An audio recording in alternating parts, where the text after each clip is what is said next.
This is Creepy and Geeky, a part of the Morbidly Beautiful Podcast Network.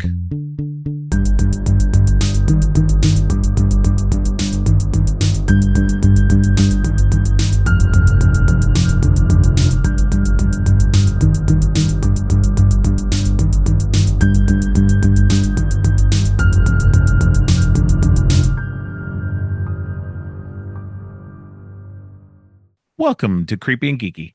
I'm your host, Robert, and on today's episode, we're continuing our journey down the MCU's Phase 4 with Eternals. Joining me for this episode is Donna from the Donna Tha Dead podcast. Welcome back to the show, Donna. Well, it is good to be back. Seems like I just was here not too long ago. When are you not here? I know. I got a nice little covey over there, my little comfy pillows.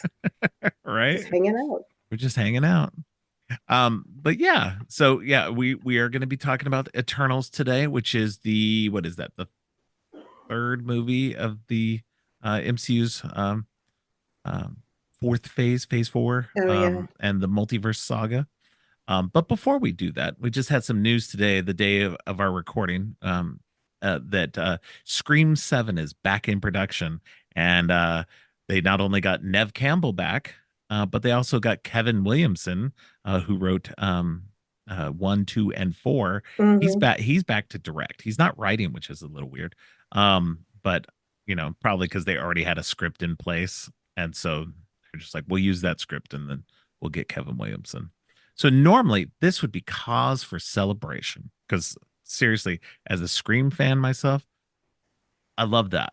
Yeah. It's great. They finally backed the truck up money to Neve enough to give her to get her back on. But this really comes at the heels of Melissa Barrera getting fired for her support of Palestine. And with that, I just can't support it. This is going to be the first Scream movie I won't see in the theaters. I've seen every other one up until now, and I just won't go see this one now. I know I'm gonna watch it eventually, but I'm not going to watch it. You know what I mean? I'll exactly. get to it, but I'll be honest with you, man. I think other than Scream 2 and maybe Scream 3, no, Scream 3 was the only one I saw in the theaters. I'll be 100% honest with you. The best one. Come on. Yeah, that's the only one that I saw, and that was fun. It was a fun outing, but I'm happy for Neve. I will say that. I hope she got a shitload of money out of it. I mean, I really do. I am to a degree, but it really, I question her decision on this. I question both of them, because unless they come out and say, hey, we support Melissa Barrera and we think what was done was dirty or whatever, in some way supporting her, I just that would be maybe the only way I could see my way into it. I mean, I agree with you 100% on that, but other than she's that, also thinking dollar sign. You know what I mean? Oh yeah, I can only imagine how many zeros they gave this woman to come, because they're scrounging now. They don't know what to do. Well, and then and to me, I'm sorry, but Neve Campbell, she doesn't have much outside of Scream. She doesn't do a lot of stuff, and her popularity has never been that big outside of Scream. She's great. I'm not going to deny that she's great in the series and everything, but it's just outside of this, what does she have? Yeah. I mean, it's sad to say, but and I was fine with her not being a part of the series. I was ready for it to move on. So I really wanted to see what they were going to do. I was hoping Spyglass Entertainment, which is the people who are producing it, which are the people who fired Melissa Barrera, I was hoping that they would. I knew they weren't going to give up the rights. They're the producers like that. All they see is dollar signs. So they knew that they were going to get some of these people, but I'm hoping it's a big enough backlash on them that they'll either Neve and Williamson will back out or something, because I just think it's in very bad taste. It's definitely going to split a lot of people who love this franchise into large factions, because I've already seen people posting, hey, I can't wait to see Neve again, and then I've already people saying, fuck this, I'm not going to see this. So it's gonna be interesting to see the camp set up about this, but I for one was shocked, but I feel I really feel and I really hope that she does come out and at least Yeah. speak on the behalf of Miss Barrero. I think I don't know. I feel some kind of way about it. Part of me is like, yeah, I kind of want to see where this is going to go, but I'm also like you, where I love the fact that we were getting a whole new direction and a Yeah. whole new group of people. And yeah, what is she going to do that she didn't do in Scream 4? You know what I Right. mean? I mean, I'm Yeah. just keeping it real with you. Are we going to have her kids in this? Or is she going to be, a Well, is Patrick teenager or Dempsey something? coming back? Yeah, it's like, it's and there's he's so from many unanswered. Thanksgiving, which that's problematic in its Oh own. my God. Yeah. Yeah. We're But I not even going to mean, get into that. yeah, man, no, we don't have time for that. But yeah, I feel, it's definitely going to be something I'm going to be keeping my eye on. But yeah, I can't see Yeah. myself going to see it. Just honestly, out of pure laziness, because I never saw any of the other ones in the theater. But I but mean, it just kills me because the Scream franchise is my second favorite horror yeah, franchise I know after it's The one of Evil your Dead. favorites. Yeah, and so it's like, oh, it just kills me because like I would really like to support it going forward, but I can't. Nah. They killed all the momentum and any goodwill. Like after they fired her, that's when it killed all the It's momentum for soured, me. yeah, it's soured Yeah. for everybody, and like I So said, I've already seen, tons of people that I know that are, like, super excited that she's coming back, and I've seen tons of people are like, "Oh, nah, fuck this movie, fuck them," yeah, and that sucks because I really do have a lot of fun with the Scream franchise. I really like yeah. watching them, like, I can watch them over and over and over, but Yeah, absolutely. yeah, it's a shame. We'll see. We'll Yeah. see what I mean, happens. fingers crossed we get some kind of good resolution to it one way or the other, but Yeah, it's just I don't know. Yeah, until we get something like that, I just can't support it. But yeah, and that's I my I don't take on blame it, and you. I'm not gonna Yeah. and I'm not gonna be one of those people who's like online who's like, oh well, if you do want to watch it and you suck as a human. No, you don't. Yeah, You just no. you like the movie. I get, you're not playing into that and everything, and that's fine. That's everybody's got to have their own moral stance on it Right. based on their own stuff. That's 100% because I'm guilty of doing things that other people boycott or whatever. So but it's just, yeah, this one is one of those ones that I'm taking a stance on for sure and just being like, no, I can't endorse this in any way, shape, or form Yeah. based on that. And I think it's weird though too because I've seen a lot of, like you said, the a lot of people hopping on it and talking about not supporting it or supporting it. And there's a lot of people who are just bitching about Nev being part of it, coming back for it. I haven't seen barely anybody talk about Kevin Williamson coming back on and how he sucks for doing it too. So, which is really, really Yeah, that bothering me is because kind it's of very odd. sexist. Yeah, now that I'm sitting here thinking about it, all of them were either pro her or against her, which is really that's fucked up. I Yeah, didn't even not a think about that till you single. said I that. haven't seen barely. I wouldn't say not a single, but I've barely seen anybody mention him at all. And I'm just like, that's not Wow. cool, man. Like that's seriously Yeah, like, that's a dirtbag move right there. yeah. So it's really weird. But yeah, I mean, To be continued. yeah, definitely. So we're gonna keep an eye on it and see what happens for sure. So, but that being said, we're gonna go ahead and move into back over to the MCU, and we're gonna talk about Eternals, which, like I said before, was I believe, the third movie of this phase, and after Black Widow and Shang Chi. And yeah, this is a movie. It's it's not a bad movie, and that's what I want to take away from this is it's not a bad movie at all. It's a little overlong. I feel like there could have been some editing done to trim it just a little bit. They definitely could have Um, trimmed this movie down some. right. And it's but I here's my problem. So being a comic book fan myself, I've noticed that they've tried to make the Eternals work several times in the past. The Eternals as characters never really work all that well. One or two of them here or there will pop up, and Mhm. but as a group, as a title itself, they never last that long. Maybe a year, you know, and most of the time it's a little mini series rather than a full on Run. like ongoing title. Yeah, Yeah. just because people just don't jive with it. Um, and it's just I don't know. That's kind of what it felt like watching it too. Is it's just like the characters just aren't.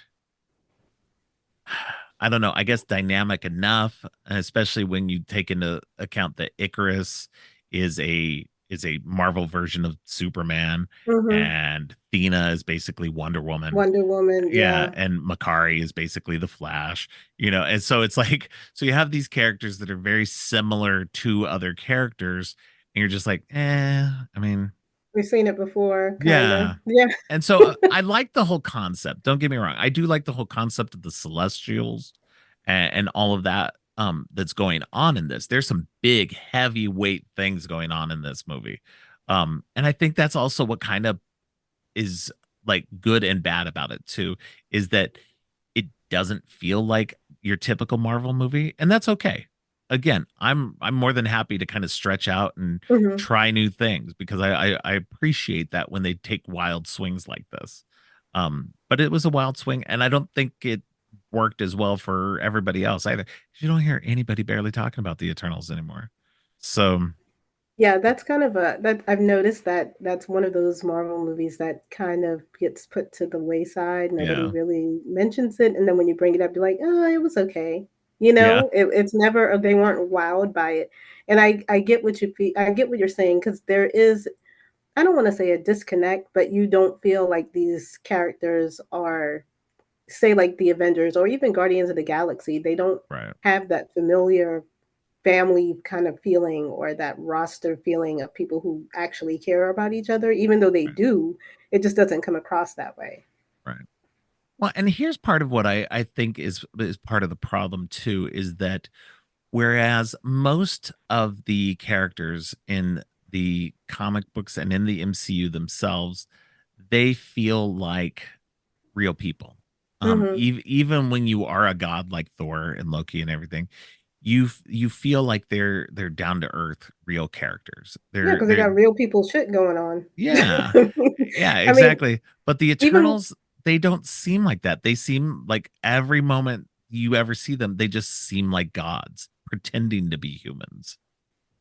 So yeah, it's that's a really good way to put it because that yeah, is, and it seems very soap opera-ish too. There's not a yeah, whole lot of even though there is a lot of weight in the movie, we don't really feel like that, or at least I don't from those characters until we see them individually. And even then, once again, it's like they're putting on a farce of what human life is like. right. So for me, I think there was only maybe one or two characters that I felt actually, you know, had those human qualities. And we'll get to those characters when we get to them. But I don't know. I like everybody in this cast. I think it's an Yeah. amazing cast, but they just did not make all of those cylinders click for me. I don't know what that is or why that is, but I don't know. Yeah. It just didn't click for me. Yeah, no, same. I think that, yeah, there's so much going against it and very little going for it. It's a very beautifully shot movie. Oh, it's Lots of gorgeous. yeah, lots of on location stuff. There's like I mean, I'm sure they used green screens and stuff, but they were actually on location for a lot of stuff. Yeah. And so, that made it in a lot of ways a lot more beautiful than your average Marvel movie. Um, but I don't see a long term future with the characters. I definitely don't see a sequel coming down the No, pipes anytime absolutely soon. not. The big questions at the end of it is like, okay, so what's going on with the Celestial? Where did they go? What's with the ones that are on the ship that meet Star Fox at the end? And we'll get to that. And then and the Celestial that's hanging out in the middle of the ocean. You know, Yeah. so um, but yeah, it's a I just like and people have complained afterward. They're like, okay, well, why is nobody mentioned in the MCU since then that there's a dead giant in the middle of the ocean? It's like because people got other things to worry about right now. Like, we have world eaters coming and aliens yeah, dropping in every 5 minutes. There are other things going on, sir. yeah. Oh man. We got multiverses cracking, and there's a whole world of things that are going on. That's probably not even a pimple in what we Right. got going on. You know what I mean? It's just like Right. that's unbelievable. That would be the one thing that you would hone in on, not everything else that's been going on. Right. People, blipping and coming back. None of that stuff. Okay. Yeah. I mean, this is old hat for them now. Like, just like whatever. It's just a dude in the ocean. Like, Right. with everything even else that's even been mere going mortals would on. be like, oh, that's just some guy. He'll wake up at Yeah. some point, probably eons from now. Yeah, exactly. So, but this movie's I like this movie in some ways. I liked being able to see kind of how they um kind of existed through history, and they kept like kind of influencing the culture. Right. How Athena became a Athena, and they all kind of translated into different new gods or whatever from different pantheons. Um, so I mean that part's fun. Um, but yeah, and like you said, I like all the actors in this. Everybody's doing a Mhm. good job. There's some good emotional moments. The stuff going on with Sprite, um, because she's stuck in a child's body, and can't grow up. She's got the mind of a, several Of a thousand year old god. adult. Yeah. But it's reminiscent of Claudia from Interview with the Vampire. Vampire. Yeah, Yeah, I thought of it's that too. And yeah, she loved Icarus so yeah, long. Can you imagine longing and pining for somebody for thousands and thousands of years, and you just look perpetually like a 12, 13-year-old, like yeah. nobody's ever gonna be interested in you, or Right? at least the nice people won't, the weirdos Yeah, yeah, yeah, will. But that had to suck on her point. You could feel the longing from her every yeah, time she saw him, and I felt really bad. My heart went out for her. yeah. But Just yeah, yeah, you're right. All of the actors were great. I have fun with this movie. I definitely feel like it should have not have been two, what is it, two and a two and a half half hours. hours. Yeah. My Uh, goodness. I'll admit it. This last viewing took me like three. I watched it in three chunks. I watched like an hour the first chunk, a half hour the second chunk. Now, to be fair, I've been very tired the last few days because I just started a new job. Right. And then the last hour just today. So just before we, not too long before we recorded. So Right. yeah, it's been a lot. So, but Yeah, yeah, we it's definitely could have shaved a good portion of that, and maybe tighten it up a little bit. I think that may also be a reason why people don't really kind of click to it. And I mean, yeah, Marvel movies are long anyway. We're used to that, but we're also used to a different, style of pacing, or right. there's a lot more going on, or there's story and then there's action, there's story and there's action. And we have a lot of action in here. We have Yeah. a somewhat of a story. I feel like the story was just barely there. Yeah, I like I feel like they were trying to like part of the pace. Now, here's the thing. You have an independent director, Chloe Zhao, who made this, who had never made a Marvel movie before. And that's what Marvel's kind of been doing is getting these indie directors Hmm. to after a movie or two and giving them a chance to make a big budget spectacular movie like this. And that's awesome. I think that's really cool because that gives somebody with a good sense of economy and storytelling and stuff, a chance at telling a bigger story and maybe bringing their own little skills to it rather than somebody who's used to big budget filmmaking, and doing all the explosions and everything else.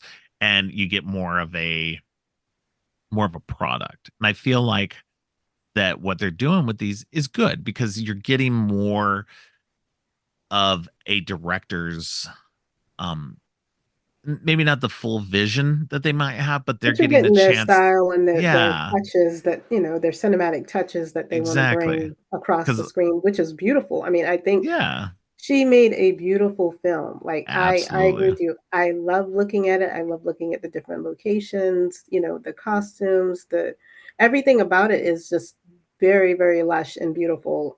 So I think once again, that's my biggest thing. I think the pacing of it, or just it just needs to be just a little shorter. Maybe, Right. you know, not under 2 hours, but definitely not 2.5. I think that was just too much. Yeah, and I think that, and again, I think part of that is the filmmaker. She's bringing her own sensibilities to it, and that's accounting for part of it. Part of it's like, because they're immortals, I think they were kind of stretching it out a little bit to give a sense of time, of Yeah. this long time passing and this history with them. But I think the biggest issue that I have with it is none of the characters seem very fully fleshed out, very interesting. They're surface interesting. Like I didn't hate any of the characters, any of the Mhm. Eternals, but they didn't feel that like that fleshed out. There's not like, for the fact that they've all been living for thousands of years, you don't get a ton of information about each one of them. Yeah, And, we don't and I really get get it. to spend time with any of them. I think Yeah. Bastos is the only one that we get to see, like, his home life with his husband and his kid, but Yeah. we really only get that glimpse, like, "Oh, he's married. Oh, he has a Yeah. kid," you know? It's like, Yeah. that's about as much as we got. Exactly. And, um, forgive me, I cannot remember the character's name. Oh gosh, what was his name? Which one? I'm sitting here trying was it Kingo? Kringo? I Kingo. can never Kingo. Kingo. Camille, not Johnny's character. Yeah, Yeah. which kudos to him for working out for this role because I think he started Right? that He workout got regimen and he's buff. never stopped. He's still buff as all get Yeah. out. It's crazy.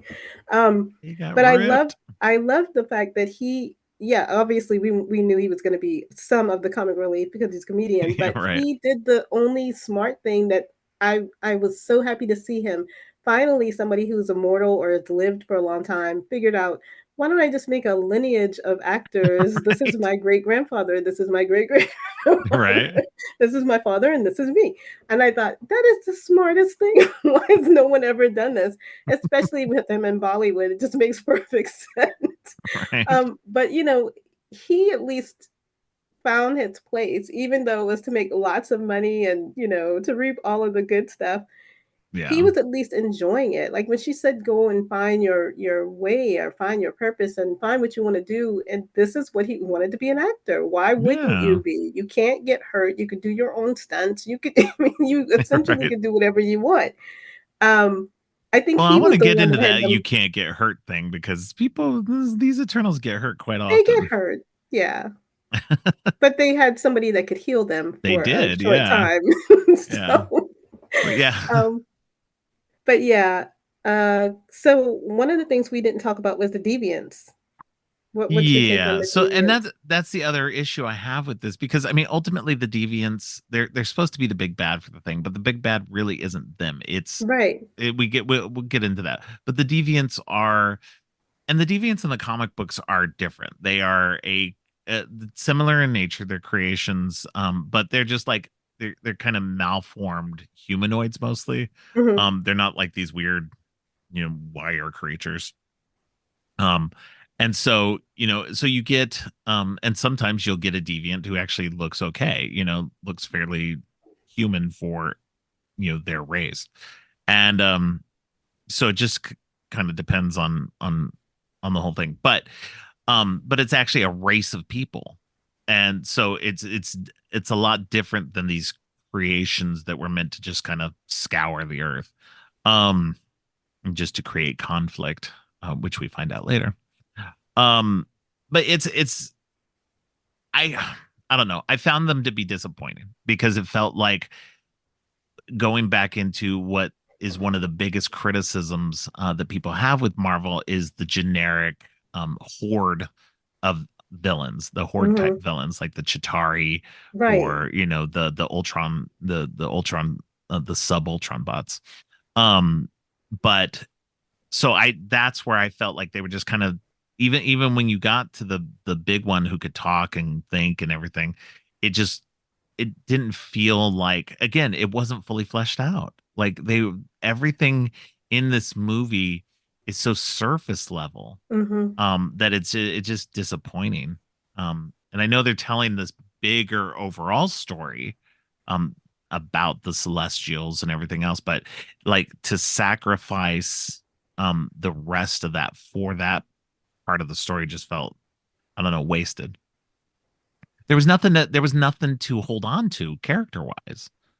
So So I we got really just it's almost like, well, at least for me, there was no real high stakes. I I didn't feel yeah. like for a minute that they weren't going to achieve, and I know that's part of the Marvel thing anyway. Of Yeah. course, the heroes are going to be triumphant and they're going to overcome everything, but you never felt like, oh my gosh, they're probably not going to. You always get that little twinge of, oh my god, they're probably going to get defeated. You know what I mean? And you didn't get that in this movie. I didn't believe that for a moment. Now, I do want to ask you something though. Mm-hmm. Did you Were you shocked by the betrayal of, well, I'm just going to say the character because the movie's been out. Yeah. Yeah. Were Yeah. you shocked by the betrayal of Icarus at all? I, honestly, I don't remember. Um, I don't remember when I watched it the first time if I was or not. I don't think so. It didn't like to me. It didn't it didn't seem to come out of the blue as much, for people like because he during that sequence when he betrays Ajax, Hmm. um, that like you can tell that he doesn't agree with her. Like he is there for to fulfill Arisham's The plan, goal and the and mission. that's Yeah. it. Yeah. And that's it for him. He has no, and that's again where it kind of sucks for these characters because there's not much in terms of personality or growth or um much of anything. He's not an interesting dynamic character because he to me, because like he's just solidly this, like this, he's all about the mission. You know what I mean? Like, Right. in the end, he doesn't kill Cersei when he can because he loves her, you know. But even that, it's kind of like, I don't know.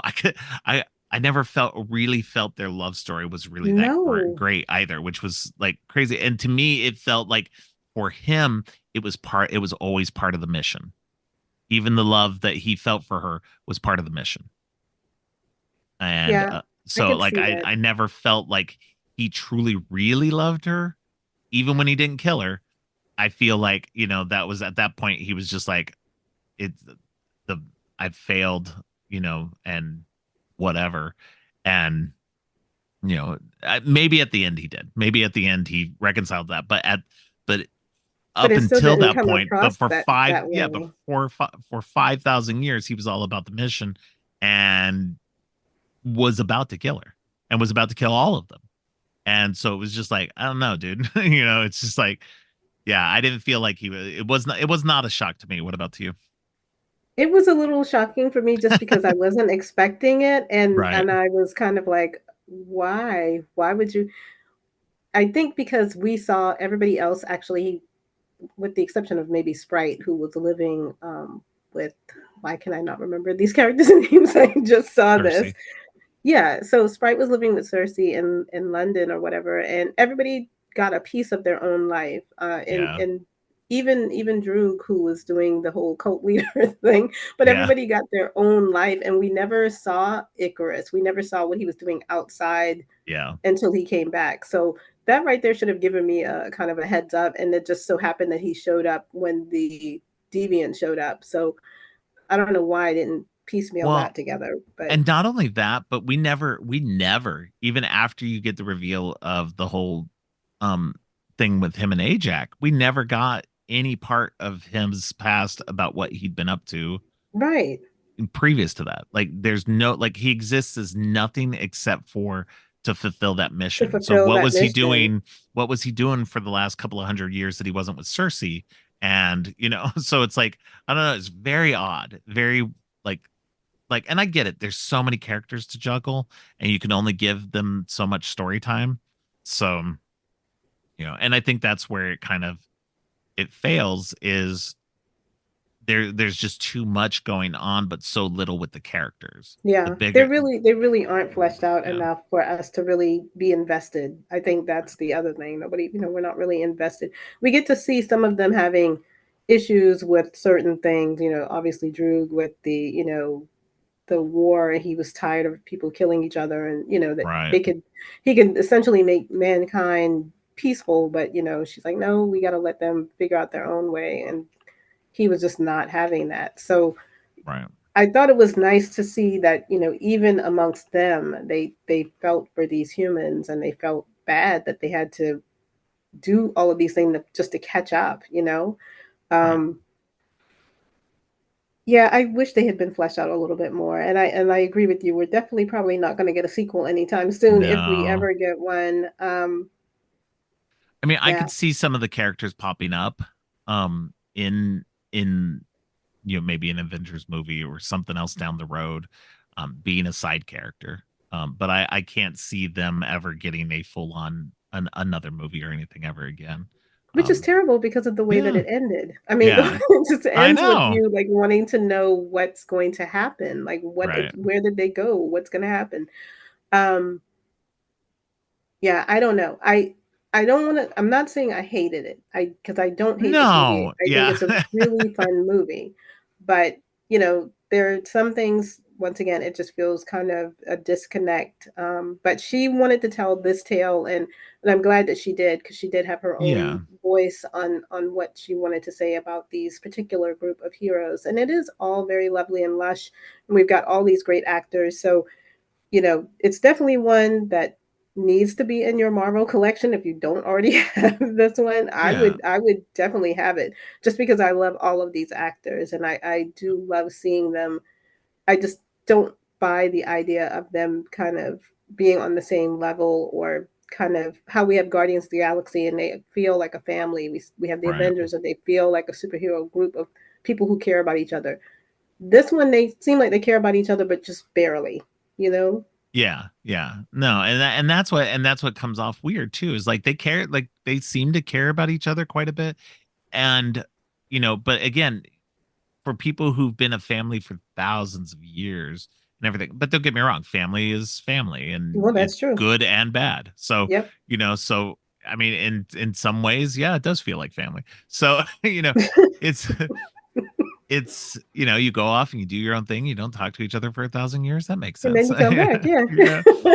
But I can tell you I haven't talked to very much of my family. So Don't get me started on that one. but yeah, no, it's but yeah, and I don't want anybody to think that like we're hating on the movie or anything like that, because I don't hate the movie. I think it's a good movie. I think that there are um things that could have been done better to make it even better. But I think that the overall story about the celestials, the celestial seed that's in the earth that's been gestating for um millennia. Waiting um just for the amount of humans so we can right, explode. yeah, exactly. So it's just it's an interesting concept, and it's very, again, it's even within the comic books, it's a very high-minded, very kind of esoteric thing about gods and what what on this cosmic scale that's really hard to fathom in a lot of ways. But because it's like, I mean, at the end, you get this celestial, you get Erisham, who comes close to Earth to take, the three of them that are still on Earth away. And, and people see it.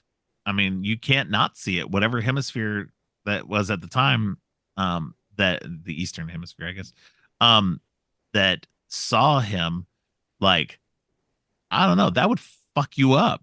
Oh yeah, man. Like, That's you see something like that in the sky like that, and you just be like your mind would boggle. and my other thing about that too is he comes on there to get them. Why didn't he just wake the Celestial up and let it finish the job? well, because she killed it. Like she because that's like because that was confusing to me at first too, and then like some point in that epilogue area, it was like she said something about killing it so that it was Oh, okay, dead. gotcha. Yeah, because I thought she was just putting it back to sleep too, but yeah, no, she did. She killed it. So, Wow. and that goes into something too, because there in the comic books there was a celestial in the earth, not one buried deep like that, but one that was like that had a mountain range form around it or whatever like that, and it was called the Dreaming Celestial. Um, and so it's there's again there's so many interesting things going on there, um, that could potentially flow into something else. There's in not the current storyline of the Avengers, but in the one just before that, there actually was a celestial body that was up in the Arctic or whatever, and the Avenger it was like hollowed out or something, and the Oh Avengers gosh. yeah, the Avengers were using it as their base. They That's were their base. I remember yeah, and that. I was just like, okay, that's a little weird. Um, you know, Wow. yeah. So I mean, I don't think they're going to be doing that using Tiamat's body as their base for the future, but you never know. You They never could do know. that. Might make a Um cool clubhouse. I don't know. yeah. But it's I think this movie's interesting. It's got some cool ideas and everything. I'd like to see them pick up on some of it. Even if we don't get very much with the Eternals, I'd like to see them pick up with stuff. I've heard rumors, and it may just be wishful thinking, but I heard rumors that part of the storyline of Thunderbolts might uh involve Tiamat in the ocean Really? there.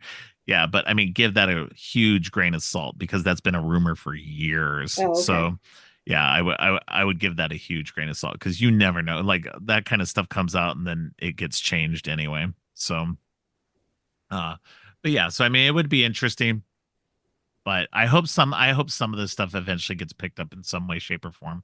And I'd like to see some of the characters come back. Yeah. Cersei was a member of the Avengers for a while in the comic books. Gilgamesh, unfortunately, he's dead in the movies, but he was actually an Avenger for a short while as well. And of course, Dane Whitman, who we didn't get much of his stuff in this Not at movie, all. but He's he's the the Avenger known as the Black Black Knight. Knight. Yeah, Right. who actually had a romantic relationship with Cersei in the 90s. So that's at least canon in both comics and the movies.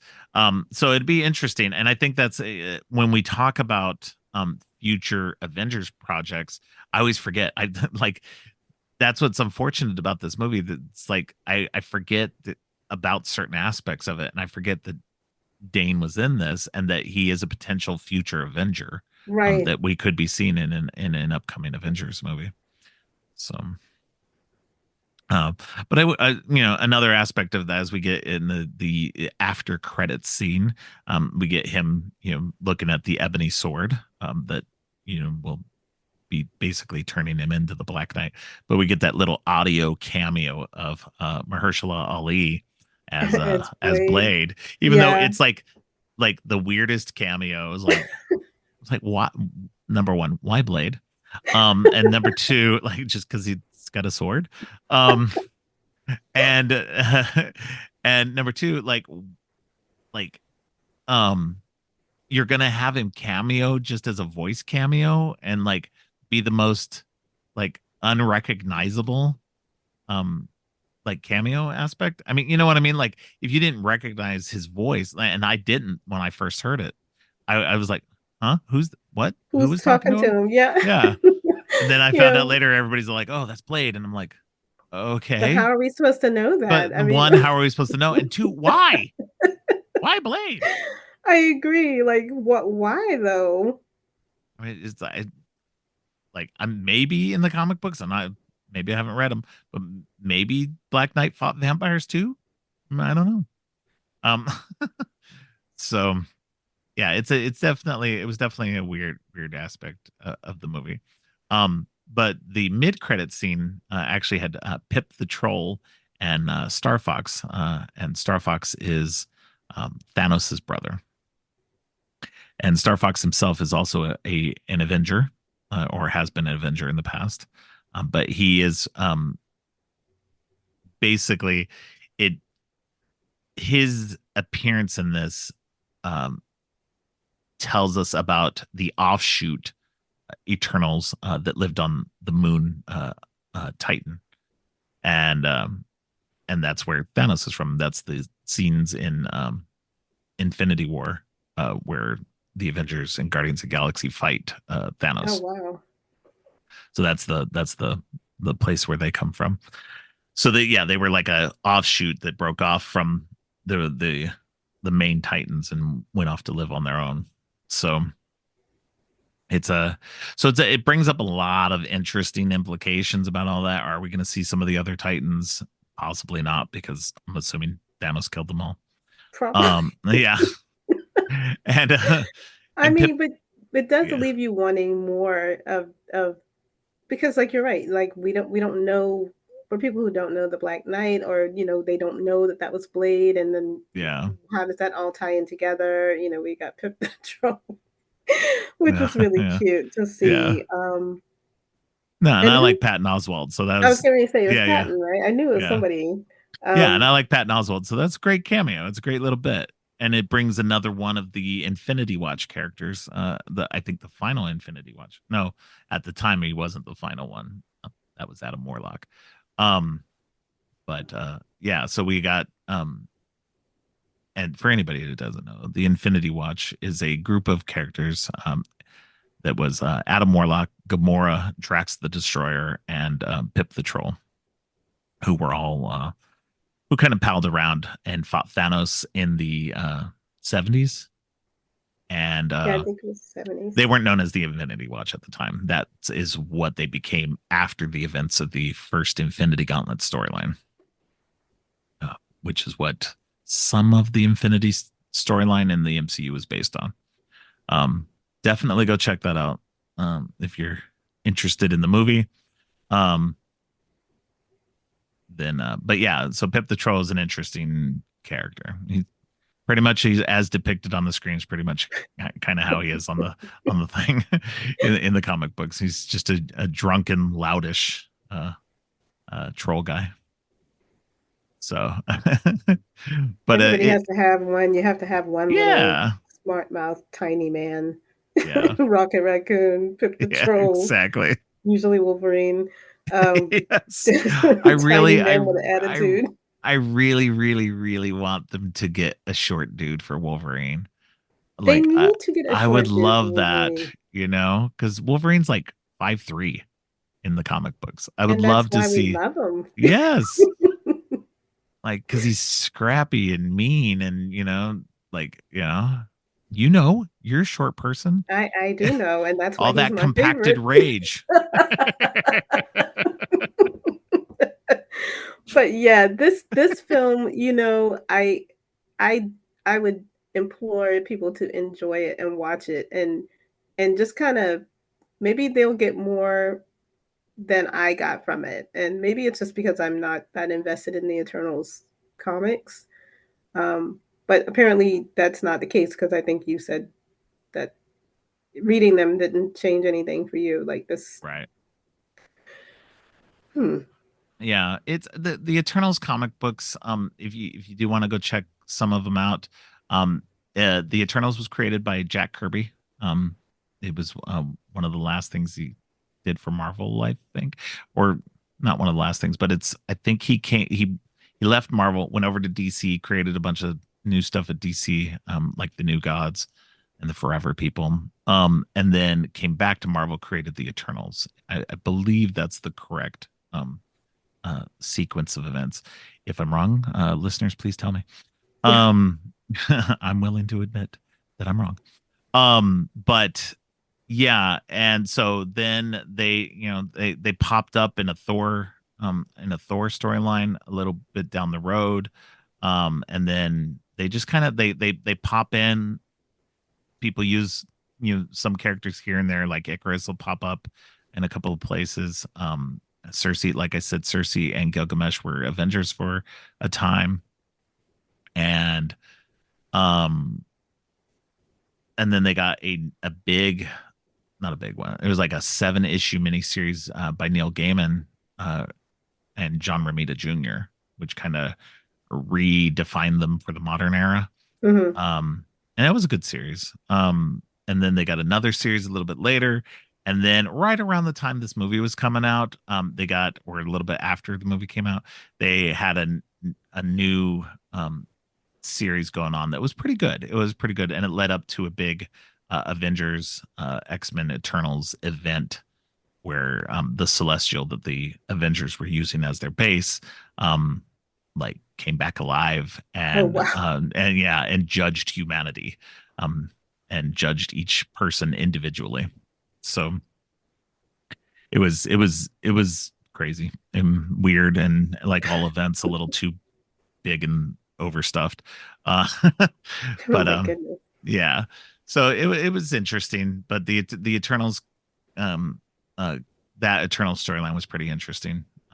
But yeah, I would recommend checking some of those out, like if you're interested in those, but just know going in, they're not a huge presence in the Marvel universe.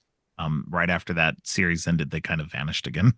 Oh um wow. yeah, they just kind of went back to the background again, and nobody's, and I think it's just, somebody comes up with an idea, and I think this is typical of most, corporate comic books like this. Somebody comes up with an interesting idea, the editors go, okay, sure, yeah, let's do that.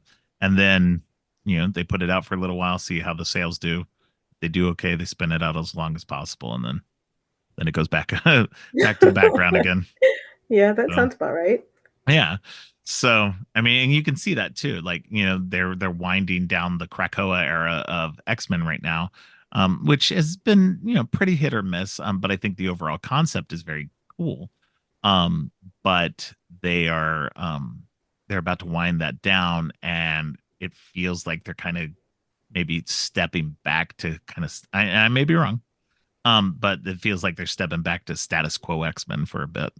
And I think part of that is because they're about to start ramping up X-Men stuff on screen, and they want things to kind of line up. So, which is, fine, I guess, but it's just weird to me. Like, I just like the comic, they like, always feel like they try to make the comic books try to match the what's going on the movies and stuff. And they did this for a little bit. They brought Coulson into the comic books, and that was Right. fine. Like, I didn't mind Coulson being in the comic books, but they found a way to bring Black Nick Fury into the comic books, because the Nick Fury we've had in the comic books forever has Oh been my White Nick God. Fury. Yeah. You're a Sergeant Fury fan. Yeah. So um and so it's bringing in his son that he never knew, who was black, and then making him the current Nick Fury. It was like, okay, well, so we're just doing that. We're Okay. just doing that now. Yeah. And it's so I'm like, okay, I get it, don't get me wrong, it's fine, but At the same time, though, it's not, though. You know what I yeah, mean? yeah, because what they're doing is because they're trying to tailor it to what's going on in the movies. I think sometimes they sacrifice good storytelling, because Which is they what we think, want from the comics. yeah, and they think that people are going to come from the movies and TV shows into the comic books, and it so very rarely happens. The people who are reading the comic books will go to the movies, but the people who are watching the movies largely don't come back to the Yeah, comic they don't. books. So they may come back for one or two, but they're not going to come back for a sustained thing, and it's just not And then worth you've it in the already long changed run. the whole, Yeah, trajectory of what we're used to, so, yeah, exactly. I don't like when you kinda shoehorn stuff to kinda Exactly. tailor make. Yeah, it's not good. I'm perfectly fine with the movies being movies and having their own continuity and having their own look and everything, and the comic books doing the same. Just be separate. It's fine. Yeah. They're different realities. I You know, mean, we that's how it's been for how long? I mean, just let it exactly. be. Exactly. So, but yeah. But yeah, I mean, like I said, the Eternals is fine. It's not a bad movie. I will say it's not a bad movie. It's slow. The characters are kind of thin, but it's not bad. It's got Yeah. an interesting overall story um, that is worth it at least one watch. I'm not going to blame you if you don't watch it more than once. because it really doesn't feel like like it feels like there's big stakes at the end of it, but considering nothing's happened in the several years since, yeah, you can argue that the stakes weren't really that high Yeah, in I the didn't end. really think the stakes were that high, especially Yeah, when Cersei kind of did the transmutation of the one deviant, and I was yeah, like, "Oh, okay." And they were all like, "Oh my God, you've never done that before." I was like, "Oh yeah, yeah, this is a lock. You got this. 'Cause yeah, this is yeah, something new." Oh my goodness. But yeah, it's definitely a good movie. I love her vision for it. I love what she yeah. brought to it. I love that, like you said, it's an inventive, fresh take, and that is something that is great about Marvel, that they're letting these filmmakers who normally would not have these kinds of budgets or have the opportunity to do something on such a grand scale bring Right, their own version of it. So I do love the fact that we get to see an original eye, a view of what she was wanting to create with this world of characters. So for absolutely. that, I love it.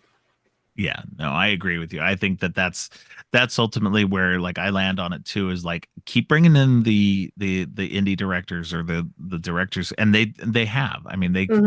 they continue to bring in people who, you know, like Nia DaCosta and um oh man, blanking on so many names right now. Scott Yeah, you got Derrickson, who did Ryan the first, Coogler and yeah, Ryan Coogler. Yeah, so many people who did these smaller movies and then got the Marvel jump on that and have made good movies. None of them, like I will continue to argue that no Marvel movie is necessarily a bad movie. They might not be so great, but they're still pretty good, you know. right, Um, but it's just I think that bringing in more, you get directors who are like this. And don't get me wrong, I know Marvel's doing it because they're like, look, we can pay these guys a lot less than we can pay name directors. So this is true. This is very so true. I know that's part of it. Don't get me wrong. I'm not stupid. Um but and I know that it's also like, one, we can pay them less, and two, we can control them better. But they brought Sam Raimi in to do Doctor Strange, the second Doctor Strange movie. So, and I would argue that Raimi is still an independent director. Is he's done kind of biggish things, the Spider-Man movies, but for the most part, he still is an independently minded Right. director, And it and comes across that way, definitely. yeah, and that's what I like, is somebody with a good vision who can bring that across on the screen as much as possible. Because I know, but behind it all is Kevin Feige with his hand, kind of guiding everything in the way he wants it. And so, I'm realistic. I know what's going on, but but I do like to see these independent directors be able to bring their visions into the Marvel universe and kind of put their little stamps on it, at least a little Yeah. bit, and that makes me happier. So, but yeah, I mean, it's a good movie. Definitely check it out. It's worth it. At least once. So, but, all right. Is there anything that we didn't mention that you wanted to talk about?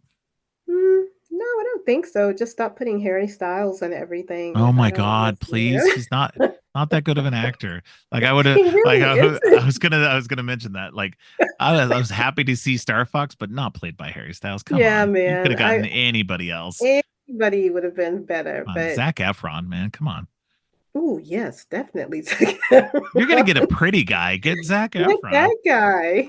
And Zac Efron's actually funny. So He really is. You've seen Neighbors, I'm sure. So oh yeah. yeah. Yeah.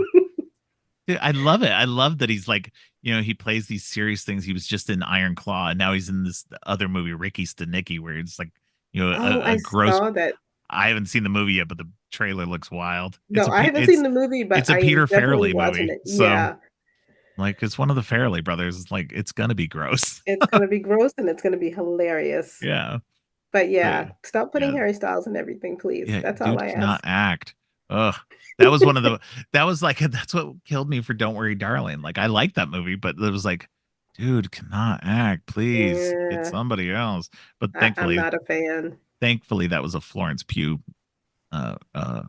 Oh yeah, see, I acting. could watch that one because I can just ignore him Yeah, for exactly. the little bit of time that he is in it. Right? Yeah. But yeah, this was I'm glad that we got to talk about this one, and Yeah. you know, it is a really good film. I also feel like they need to stop putting Angelina Jolie and everything, but that's Oh, okay. she was, and it was so weird too because she's so little used in this movie. It's Yeah, like you get somebody like her and Salma Hayek. Salma Hayek. Like, okay, look, Salma Hayek. I've had a huge crush, and I still have a huge crush on Everybody Salma has a Hayek. huge crush on I Salma know. Hayek. I was like, I question anybody who doesn't. But I like it's like to have somebody of her caliber, like, because she's a good actress, Yep. and so and like, look, I'm not a big fan of Angelina Jolie. I give or take her, like, but so it was just It's like okay. whatever, like, yeah, she's okay. But Salma Hayek, man, that was the one that made me mad. I was just like, dude, seriously, like, make her Cersei. Not that Emma Chan was bad at all, but I don't know. Again, I think Emma Chan was doing fine, but it was I don't know. The Cersei in the comic books was a different character, and again, it's one of those things where it's like I'd like to see them bring a little bit more life into some of these things. So, Yeah.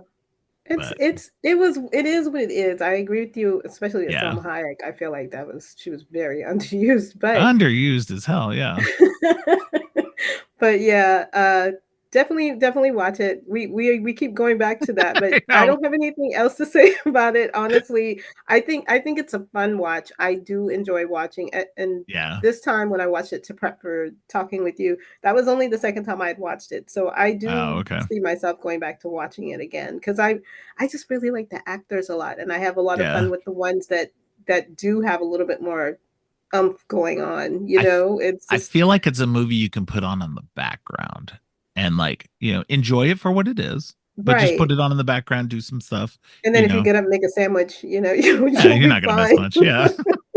And I don't mean it in a bad way. I just mean No, that it's like I a really movie that's don't. pretty and, like, but there's just there's just enough going on in it that you won't miss much if you're not paying full attention. Right. So, it's definitely is a good movie for that. So, and again, I don't mind movies like that. Like a movie that's kind of a slow burn, that's kind of chill, good visuals, good music, that kind of stuff. That's fine. I like a good mood movie. So, but yeah, yeah, So bottom line, definitely. we're saying watch it. Yeah, check it out. All right. Well, I appreciate you coming on, especially kind of last minute for it. But yeah, it's again, I always love having you on. It's always a good time. Yeah. I think we have a It's lot of always fun a together. blast being here. I'm Yeah, always honored when you ask me. So, of if I course. don't have anything going on, I'll come running. Sounds good. All right. Well, why don't you let people know where they can find you online? Oh my goodness. Okay, so I'm on Instagram, I'm on Twitter, never on Discord, but I'm on Discord, still Yeah. not on Blue Sky. One day I will be on Blue Sky, I swear. Um, Yeah, I mean, I don't really care about the blue sky. I need to get you on Letterboxd. I really think you'll like Letterboxd. I do have a letterbox now. I do. Oh, you didn't I even tell do. me. I know. You suck. And my letterbox is Donna Does Cinema. I figured I'd be cheesy while I What? do. How long ago did you do this? Not that Oh, long. Really, it hasn't been maybe a month, so not too long. And I don't really have a lot of movies on there either, so I see how you don't go are. rushing to look it up. Oh, I'm going. I'm on it right Don't. now. Followed. But Look yeah, at so I that. am on Letterbox, people. Not that I will put a lot of things there, but You you can definitely also should. find me. Yeah, you can also listen to me on my own podcast, Donna the Dead, wherever you listen to podcasts. I'm mostly on Instagram, so you can please follow me there because that's Yeah. where I spend most of my time and hang out. Yeah. Definitely go follow her. Go listen to her podcast. It's a lot of fun. If you like her here, you'll love her there. So, Oh. yeah. Yeah. Didn't even know you were on Letterboxd. I wanted to build up a nice following of movies before I started telling people that I was on it because I don't No, post I needed to anything. know you were there. That way I could start liking your stuff. I don't know. I like some weird movies. You may not. Hey, I see. The two movies you've listed are movies I've See, actually there's seen. two, and Hey, I've had it hey. for a month. That should tell you something. All right. Well, now you have to follow me back. So, I will. all right. Well, I thank you again, and we'll talk to you soon. Absolutely. Thanks again to Donna for joining me. On Monday, Christy Adams from Nightmare Toys is back to get physical with Killer Workout and Death Spa. Then, on Friday, Ashley Thomas returns to the show to talk about the Hawkeye TV show. Thanks for listening. Creepy and Geeky is a part of the Morbidly Beautiful podcast network. Please check out morbidlybeautiful.com/podcasts for more great shows. If you like what you've heard, please consider giving the show 5 stars and a review on Apple Podcasts and Spotify. Also, please share the podcast on social media to help spread the word. Make sure to subscribe on your favorite podcast app or at creepyandgeeky.com. Music for the podcast is Gratitude, composed by Harper Smith. You can follow the podcast on social media at Creepy and Geeky on both Twitter and Instagram. If you'd like to follow me, I'm Geek Thulu on Twitter and geek.thulu on Instagram. You can support the podcast by ordering teas and more on TeePublic or by donating to the coffee page. All of the links are in the show notes. Finally, don't forget, stay creepy.